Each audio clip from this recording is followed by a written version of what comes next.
ଆଜିର ଏଇ ଜଳଖିଆକୁ ଆମେ ବିନା ଦହି ଆଉ ବିନା ତେଲରେ ବନେଇକି ରେଡ଼ି କରିବା। ଆର ସ୍ୱାଦ ଆଗରେ ନା କେକ୍ ବି ଫିକା ଲାଗିବ। ଦେଖିପାରୁଥିବେ କେତେ ସ୍ପଞ୍ଜି ବନିଛି। ଆପଣଙ୍କ ପିଲାଙ୍କ ଟିଫିନରେ ଦେଇପାରିବେ, ସକାଳର ଜଳଖିଆରେ ହେଉ ବା ସନ୍ଧ୍ୟାରେ ସ୍ନାକ୍ସ ହିସାବରେ ମଧ୍ୟ ଖାଇପାରିବେ। ଗୋଟେ ଥର ଟ୍ରାଏ କରନ୍ତୁ। ଆଶା କରୁଛି ଆପଣମାନଙ୍କୁ ଭିଡ଼ିଓଟି ପସନ୍ଦ ଆସିବ। ନମସ୍କାର, ପ୍ରତିଦିନ ରୋଷେଇକୁ ଆପଣମାନଙ୍କୁ ଅନେକ ଅନେକ ସ୍ୱାଗତ।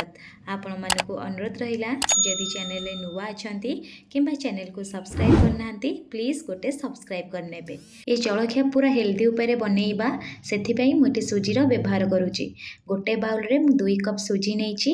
ଆପଣଙ୍କ ପାଖରେ ଯଦି ବଡ଼ ଦାନା ବା ଛୋଟ ଦାନା ବାଲା ସୁଜି ଥିବ, ଆପଣ ସବୁ ସୁଜି ଏଠି ୟୁଜ୍ କରିପାରିବେ। ଏବେ କ'ଣ କରିବା, 2 କପ୍ କ୍ଷୀର ଦେଇଦେବା। ଆପଣ ଯଦି ଚାହିଁବେ ଏ ଜଳଖିଆକୁ ପାଣିରେ ମଧ୍ୟ ବନେଇକି ରେଡ଼ି କରିପାରିବେ।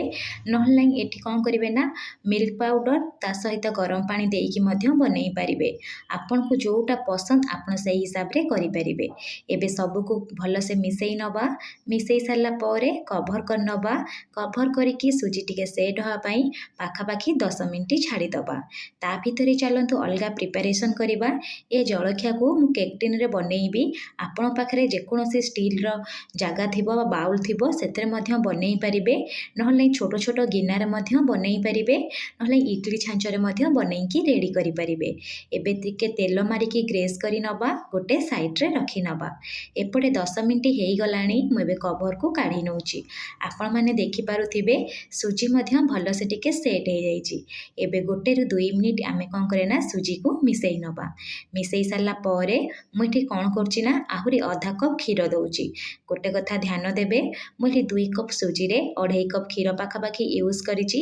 ଯଦି ଆପଣ ପାଣିରେ ବନାଉଥିବେ, ତାହେଲେ 2 କପ୍ ସୁଜିରେ 2.5 କପ୍ ପାଣି ଏଠି ୟୁଜ୍ କରିବେ। ଏବେ ସବୁ ଜିନିଷକୁ ମିଶାଇ ନେବା। ମିଶାଇ ସାରିଲା ପରେ ଅଲଗା ଜିନିଷ ୟୁଜ୍ କରିବା। ପିଠାର ବା ଜଳଖିଆର ସ୍ୱାଦ ବଢ଼ାଇବା ପାଇଁ ମୁଁ ଏଠି 1 କପ୍ ପାଖାପାଖି କୋରା ନଡ଼ିଆ ନେଇଛି। ଆପଣ ଯଦି ଚାହିଁବେ ନଡ଼ିଆର ଗୁଣ୍ଡ ଯେଉଁ ମିଳେ ବଜାରରେ, ତାକୁ ମଧ୍ୟ ନେଇପାରିବେ। ତା ସହିତ ସ୍ୱାଦ ହିସାବରେ ଅଧା କପ୍ ଚିନି ନେଇଛି। ଅଧା କପ୍ ଚିନି ନେବେ, 2 କପ୍ ସୁଜି ପାଇଁ ପୁରା ପରଫେକ୍ଟ ବନିବ। ଆଉ ଟିକେ ବାଲାନ୍ସ ହେଇ ରହିବା ପାଇଁ ଅଧା ଚାମଚ ମୁଁ ଏଠି ଲୁଣ ଦେଇଦେବି। ଲୁଣ ଦେଇ ସାରିଲା ପରେ ଏଠି ଆମେ କ'ଣ କରିବା ନା, ସବୁ ଜିନିଷକୁ 1ରୁ 2 ମିନିଟ୍ ପାଇଁ ମିଶାଇ ନେବା। ଆଉ ଆପଣଙ୍କୁ ଯଦି ଭ୍ୟାନିଲା ଏସେନ୍ସ ପସନ୍ଦ, ଆପଣ ଏଠି ଅଧା ଚାମଚ ଦେଇପାରିବେ। ତା ସହିତ ଗୁଜୁରାତିର ଗୁଣ୍ଡ ମଧ୍ୟ ଦେଇପାରିବେ। ଯେହେତୁ ଆମେ ଏଠି ବିନା ଦହିରେ ଜଳଖିଆକୁ ବନାଉଛେ, ଜଳଖିଆକୁ ଇନଷ୍ଟାଣ୍ଟ ବନାଉଛେ, ଜଳଖିଆ ସ୍ପଞ୍ଜି ବନେଇବା ପାଇଁ ଅଧା ଚାମଚ ଏଠି ମୁଁ ଇନୋ ନେଇଛି। ଆପଣ ଇନୋ ଜାଗାରେ ଖାଇବା ସୋଡ଼ା ମଧ୍ୟ ଅଧା ଚାମଚ ନେଇପାରିବେ। ଏବେ ଅଳ୍ପ ଟିକେ କ୍ଷୀର ଦେଇଦେବା ଆକ୍ଟିଭେଟ୍ ହେବା ପାଇଁ। ତାପରେ କଣ୍ଟିନ୍ୟୁଅସଲି 1 ମିନିଟ୍ ଜଷ୍ଟ ମିଶାଇ ନେବେ। ମିଶାଇ ସାରିଲା ପରେ ଆପଣ ଆକୁ ବାହାରେ ଆଉ ରଖିବେନି। ଇମିଡ଼ିଏଟଲି କ'ଣ କରିବେ ନା, ବ୍ୟାଟରକୁ ଆପଣ କ'ଣ କରିବେ, କେକ୍ ଟିନ୍ରେ ଟ୍ରାନ୍ସଫର୍ କରିଦେବେ ବା ଯେକୌଣସି ଜାଗା ନେଉଥିବେ ସେଇ ଜାଗାରେ ଦେଇଦେବେ। ଦେଇସାରିଲା ପରେ ଆପଣ କ'ଣ କରିବେ ନା, ଟିକେ ଜଷ୍ଟ ସମାନ କରିନେବେ। ସମାନ କରିସାରିଲା ପରେ ହାତରେ ଏଠି ଆପଣ କ'ଣ କରିବେ ନା, ଟିକେ ଧରିକି ଟ୍ୟାପ୍ ଟ୍ୟାପ୍ କରିନେବେ। ଯଦି କିଛି ଏୟାର ବବଲ୍ ଥିବ ନା, ବବଲ୍ ବାହାରିଯିବ। ଚାଲନ୍ତୁ ଏବେ ଆମେ କ'ଣ କରିବା ନା, ଷ୍ଟିମ୍ ଦେବା। ଷ୍ଟିମ୍ ଦେବା ପାଇଁ ମୁଁ ଏଠି ଗୋଟେ ଜାଗାରେ ଅଳ୍ପ କିଛି ପାଣିକୁ ପ୍ରଥମେ ଗରମ କରି ନେଇଛି।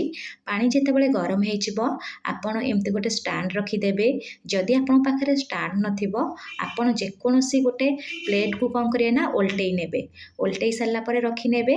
ରଖି ସାରିଲା ପରେ ଆପଣ କ'ଣ କରିବେ ନା, ଯେଉଁଥିରେ ଆପଣ ବ୍ୟାଟର ଦେଇଥିବେ ବା ସୁଜି ଆଉ ନଡ଼ିଆର ମିକ୍ସଚର ଦେଇଥିବେ, ତାକୁ ଟ୍ରାନ୍ସଫର୍ କରିନେବେ।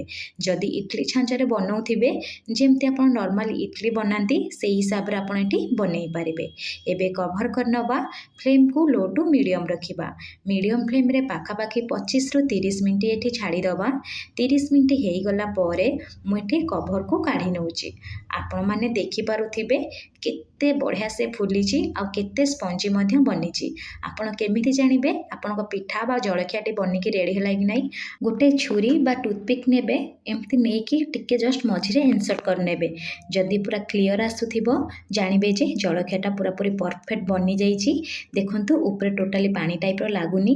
ଏବେ ପ୍ରଥମେ ଅଧଘଣ୍ଟେ ବାହାରେ ଥଣ୍ଡା ହେବା ପାଇଁ ଛାଡ଼ିଦେବା। ଯେତେବେଳେ ଭଲସେ ଥଣ୍ଡା ହେଇଯିବ, ଏମିତି ସାଇଡ଼୍ରୁ ପୁରାପୁରି ଛାଡ଼ିଯିବ, ଆପଣ ଟିକେ ଏମିତି ନାଇଫ୍ ଚାରିପଟେ ମାରିଦେବେ, ଯାହାଫଳରେ ଇଜିଲି ବାହାରିଯିବ। ଏବେ ଗୋଟେ ପ୍ଲେଟ୍ ନେବା। ପ୍ଲେଟ୍କୁ ତା ଉପରେ ରଖିକିରି ଏମିତି ଟିକେ ଓଲଟେଇ ନେବା। ହାତରେ ଏମିତି ଟ୍ୟାପ୍ ଟ୍ୟାପ୍ କରିନେବେ। ଇଜିଲି ପୁରା ବାହାରିଯିବ ଆଉ ମୁଁ ଭିତର କାଟିକି ମଧ୍ୟ ଆପଣମାନଙ୍କୁ ଦେଖେଇଦେବି। ଦେଖିପାରୁଥିବେ ପୁରା ଦାନାଦାର ପୁରା ସ୍ପଞ୍ଜି ବନିଛି। ଆପଣ ଏହି ସୁଜି ନଡ଼ିଆର ପିଠା ବା ଜଳଖିଆ ଗୋଟେ ଥର ଟ୍ରାଏ କରନ୍ତୁ। କେମିତି ବନିଲା ମୋ ସହିତ କମେଣ୍ଟ ସେକ୍ସନରେ ସେୟାର କରନ୍ତୁ। ଯଦି ଆପଣଙ୍କୁ ଭିଡ଼ିଓଟି ପସନ୍ଦ ଆସିଥିବ ପ୍ଲିଜ୍ ଭିଡ଼ିଓକୁ ଲାଇକ୍ କରିବେ। ଧନ୍ୟବାଦ।